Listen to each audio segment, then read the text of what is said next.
Hello, hope everyone is doing all right. I am absolutely, what's the word? Incredibly happy because my niece was just born just about an hour ago. So I'm a little bit emotional. Anyhow, so I just want to say welcome to the world, Isabella. So what we're going to do today is that I'm going to do a mini life drawing session.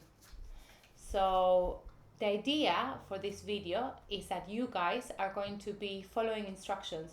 I've been thinking a lot about how it's so difficult through videos because I don't have interaction with you guys, and I thought maybe if we do something that is quite timed and you can follow it, it would be a really kind of way of making it a little bit more interactive. Okay, so what you're gonna need is any kind of drawing material that you want to use: paper, pencil, charcoal, colored materials, anything that you want. You're gonna need a mirror or somebody that wants to pose for you, and a timer. Okay, ideally you would have some music as well, because drawing with music is a lot more fun. So the first thing that we're gonna do is what we call in life drawing warm-ups. Warming up exercises are very, very useful before you do observational drawing, because they help you relax into drawing, and also they help um, the connection between the eyes and the brain and the hand. So normally what happens is that you're looking at something, the information goes to your brain, and your brain tells your hand how to move. The problem is that when you look at something and that information goes to your brain thinks that it knows what to do. And then it sends out the wrong information for your hand, if that makes sense. So by doing warming up exercises, we are training the brain to actually tell the hand to draw what your eyes are seeing rather than what the brain thinks. Okay, so the first warm up that we're going to be doing is going to be a 1 minute drawing. I might do mine a little bit quicker just because of the purpose of the video. But the first one, if you can set up your timer for 1 minute, and you're going to be drawing whoever you're drawing, if it's yourself through a mirror or if it's a person. And the trick with this one is that you're not going to look at the paper, you're only looking at the person that you're drawing, and it is called blind drawing. So I'm going to set my timer for 1 minute and I'm going to start. Okay, and I'm using myself as a model, so I obviously cannot see what on earth is going on. It's very important that you don't cheat. So obviously the drawing that you're going to do is going to be an absolute disaster, and that's okay, because we're just trying to focus on drawing what we're seeing.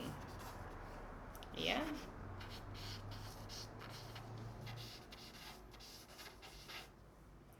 And I've got my ears, and I've got my neck, and we're gonna add some curls. Okay, and I'm gonna stop it right there.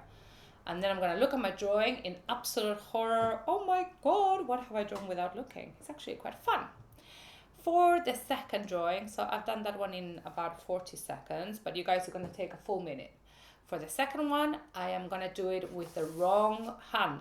That means a hand that I don't usually use for drawing. So instead of using my right hand, because I'm right-handed, I'm gonna use my left. This time you can look at the paper, okay? So you're looking at the paper and you're looking at the person that you're drawing, but you're using the wrong hand. I'm gonna set my timer to 1 minute. And this drawing is actually really good fun with the wrong hand, because the line that comes out tends to be quite interesting. And what I'm noticing already is that I think I can draw better without seeing than with my wrong hand, which is quite interesting.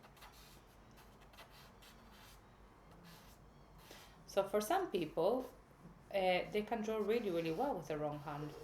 And for other people like me, it's actually quite hard. But at the same time, it's quite liberating.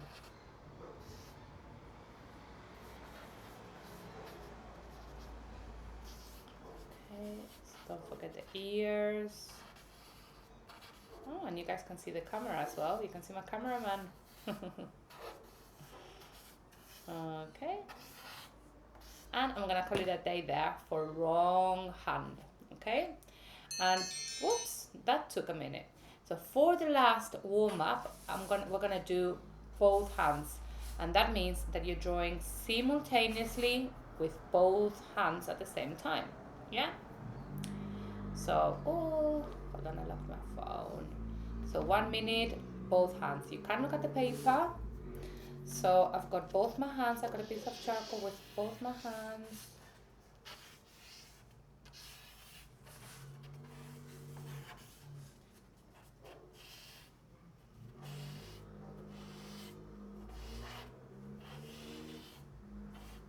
Oh.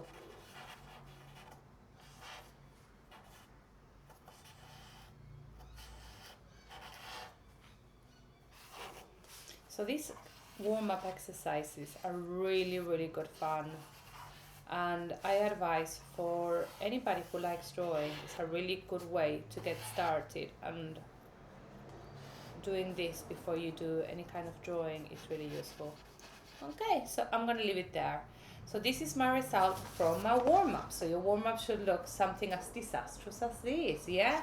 So this one was a blind drawing, this one was a wrong hand, and this one over here is both hands at the same time. Oops, and that's a minute. So, stop. So from now on, what you should be doing is that you should start doing a drawing for 5 minutes, another one for 10, and another one for 15, and you can increment the time. It's important that you start with very, very short drawings and increment the time gradually.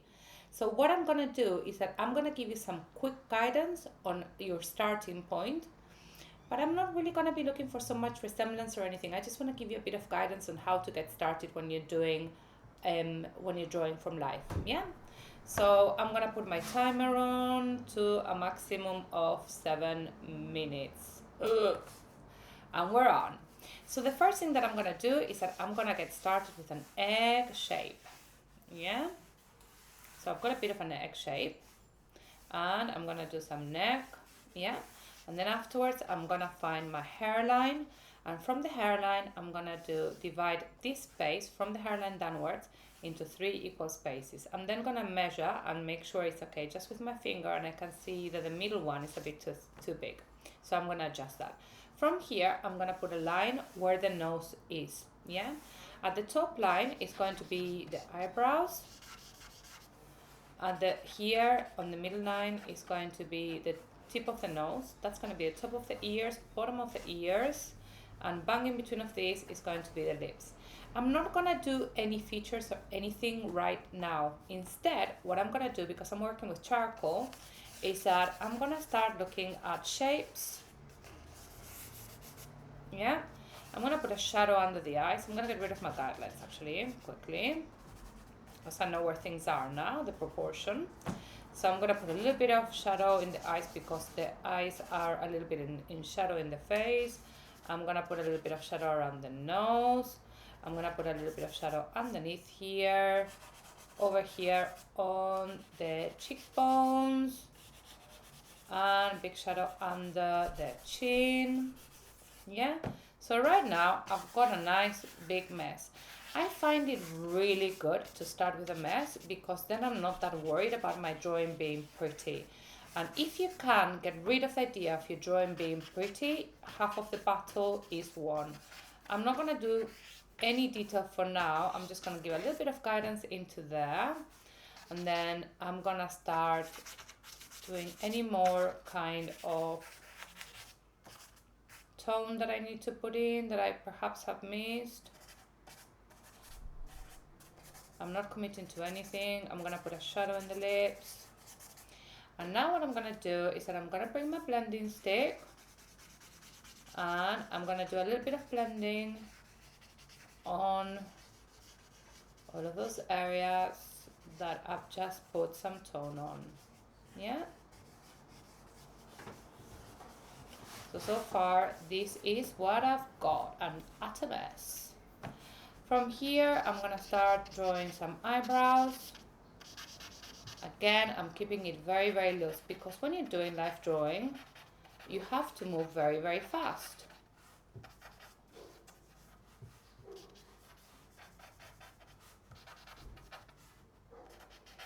And I really, really recommend, I always recommend to all of my students to work in charcoal, because charcoal is very forgiving, and whatever mistake you make, you can incorporate it into the drawing and make it look quite interesting.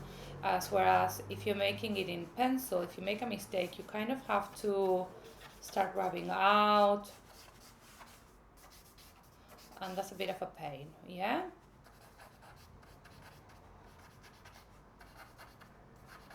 So by now I'm putting in the eyes as well, but I'm just trying not to put any details for now. Whenever you're doing live drawing, you always leave detail for last. If you start engaging in detail too early onto the drawing, what happens is that you will engage in that drawing and you will be captured by it, and then you will run out of time, yeah? So far that's what I've got. Now what I'm gonna do, I'm gonna put a little bit more tone all in between.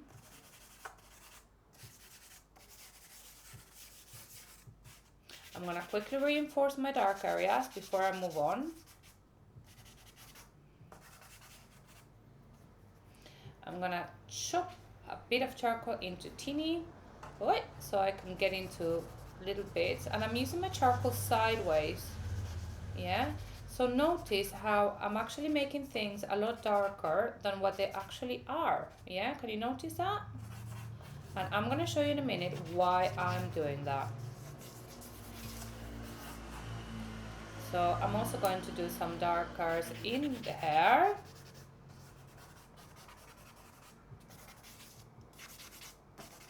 Gosh, I haven't done a self-portrait in quite a long time.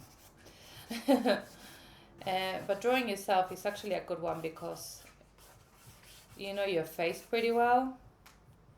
So now what I'm going to do, I'm going to bring on a putty rubber.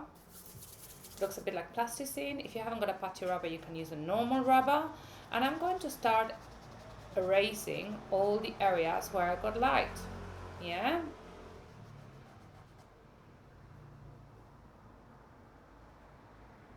So all the areas of light I am erasing. My putty rubber is actually very, very dirty.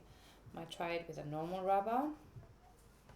So with a rubber you can get a lot of gesture, and I really love the mark making that you can actually get with rubbers. It's really, really cool.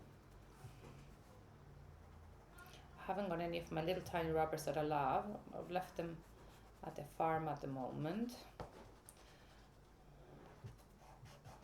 But I'm just starting to erase some bits and bobs. I'm also going to be adding on some lights onto the hair.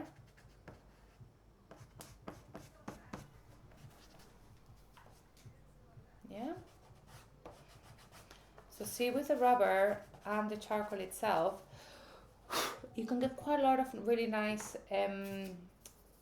nice gesture, yeah, nice expression. So now what I'm gonna do is that I'm gonna check on the time, see how much time I've got. Oh, I've got 43 seconds. So now it's time for detail. Usually I leave the last minute or the last 2 minutes for detail, not more than that. Because when you try and embellish things, you always mess up your drawing. So it's better if you just have a tiny bit of time.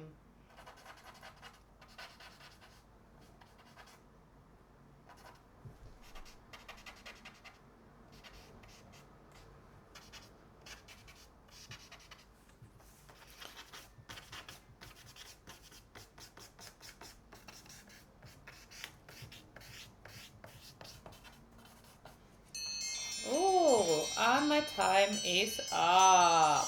So this drawing is stopping here. Okay.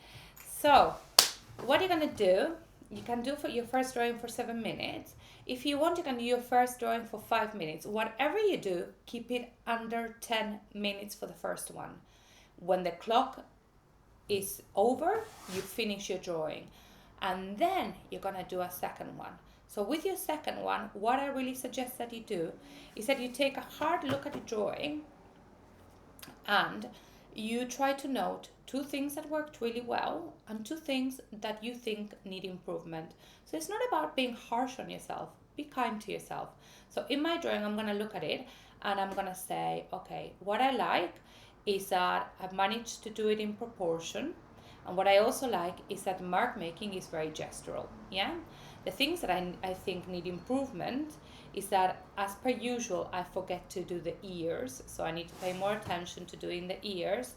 And the other thing that I think I needed is that I needed to have my tools ready to have a putty rubber that was clean, so that I could have done a little bit more detailed rubbing, and that is something that I kind of failed to do. Okay. So in your case, you just assess whatever it is, because it's really good to be kind of like conscious and say out loud what you think went right and what you think went wrong. And then on the following drawing that you do, you're going to be focusing on those two things that you know that need improvement, and on the things that worked really well, you're going to be resting assured that that area, at least you've got it under control. Okay. So I suggest doing, if you can, doing at least 4 or 5 drawings. And the longer time you have, make sure that you're carrying on working at really, really quick speed. Because what normally happens with students is that they work really well in their short spaces of time. And then when you start incrementing the time for the drawing, they start getting lazy and saying, oh, I got loads of time, and then they don't finish them. So it's just always aim to finish your drawing in the time that you set yourself in at the beginning of the drawing. Okay, so that was my mini life drawing lesson, and I hope you guys enjoyed it, and all the best to you all. Take good care. Bye bye.